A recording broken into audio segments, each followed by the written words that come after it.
Hi, this is Mr. Cook, Tech Director for Kalamazoo Christian Schools. I know most of you are pretty excited about getting an iPad for your student. Unfortunately, the first hurdle you have to jump is creating that Apple ID for them. And since it is confusing if you've never done it before, I'm going to actually walk you through it so that you can see exactly how to do it and what emails I send you and then what forms you need to fill out. For this demonstration, I have used a student email for a student who does not have wireless access at home.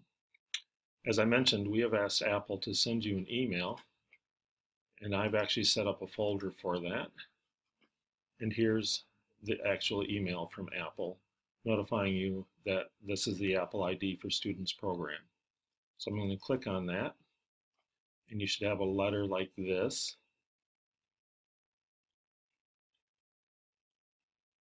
And then I'm going to walk you through how to set it up for your student. About halfway down the letter, there's a link here to an online consent form. Before we go there, I want you to note that it says you will be asked to enter the following temporary password right here. A little later, they're going to be asking for a password provided by the school, and this is the password they are talking about. It is actually coming from Apple on behalf of the school. So again, if you go about halfway down the letter, there's creating an Apple ID and a link right here, and the password is right below it. So I'm going to click on the online consent form, and that will go ahead and open up another web page on Apple. It lets you know that you're creating an Apple ID for students. And before it even lets you go, it says you have to enter that password, and it says it's provided by your school district. And again, as I said, if you go on back there, I'm going to copy this password. You can either write it down, or if you're careful, you can copy it as well. So I will copy that, go back to the Apple web page, and then I'm either going to type, or in this case, I'm going to paste it in, and then tell it to get started. All right, now this information should already be populated. This is the name information that we have sent to Apple, and you might want to double check to just make sure it is your student. We actually had one that got a little confused with another student, and obviously you don't want to set it up if it is not your child. So we have the first and last name of the student, the birth date, verify that that is all correct. If not, you can go ahead and email me and I will fix that. But we're going to proceed since all this is correct as we needed. So I'm going to create a password. Now, I sent you an email suggesting ways that you could create that. And again, they also list right below what you can do. I suggested a capitalized word followed by a number. So I'm going to use the word comets and then 2015. So I have a word beginning with a capital letter ending in a number. Comets 2015 in this case is acceptable. As I said in the letter, you could use something like a hobby or the name of a pet or the street you live on, something memorable followed by a number. And that is the Apple ID password, which we'll need a little bit later.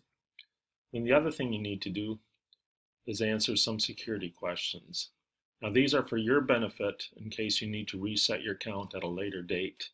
We at the school do not have access to this, so you'll have to make sure it's something you can recall.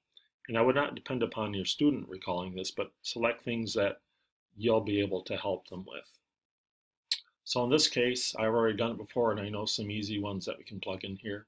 So I'm going to select dream job, type in teacher, of course, and then let's say the name of your first pet was Rover, and our favorite sports team is, of course, the Lions.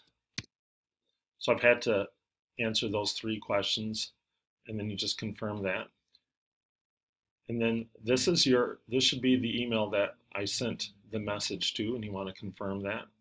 If you want, you can also give it a phone number in case, as I said, they need to reset it. And then you have to agree to the terms and conditions here. There's a checkbox here.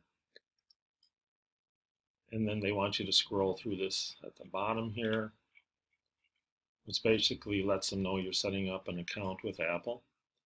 And then click here. and then that's it. So let me review what's on this page.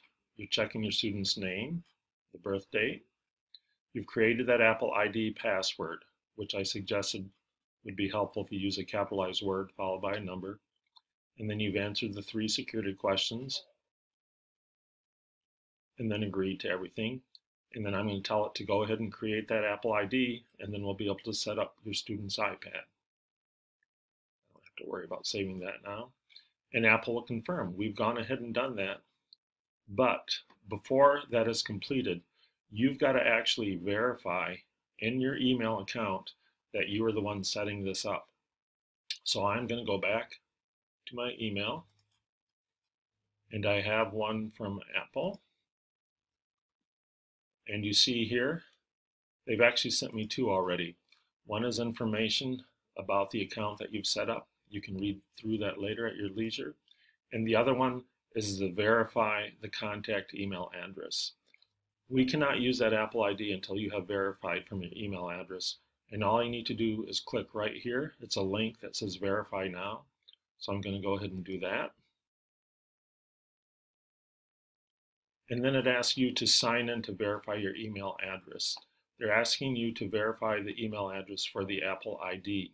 Now, even though it says to use your email address, they actually mean the one for the student that we just created. So I'm actually going to just copy this, but you should know what it is as well. Again, it's first name dot last name at comments.kcsa.org.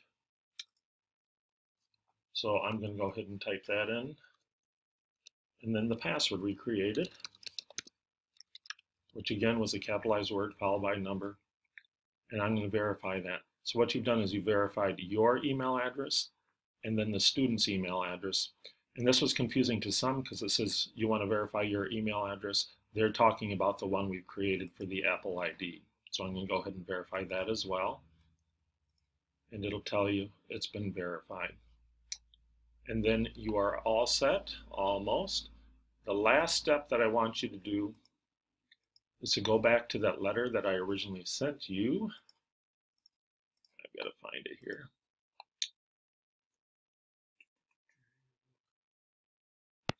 Okay, here's the original letter that I sent you. And if you do not have that, just ask me to send it again and I can do that. Because right in the middle of it, actually closer to the end, is a link for our little Apple ID password vault. And I will need you to click on that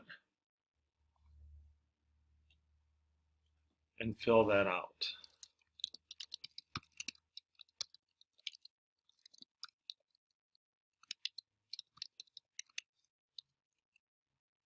And then it's very important, I need to know what the password was that you did. And that's the last thing you have here. As I mentioned, I did comments 2015 because I will need that in order to set up your iPad and have it ready to go. If we do not have that, we cannot set up the iPad, and obviously then it won't be ready to go.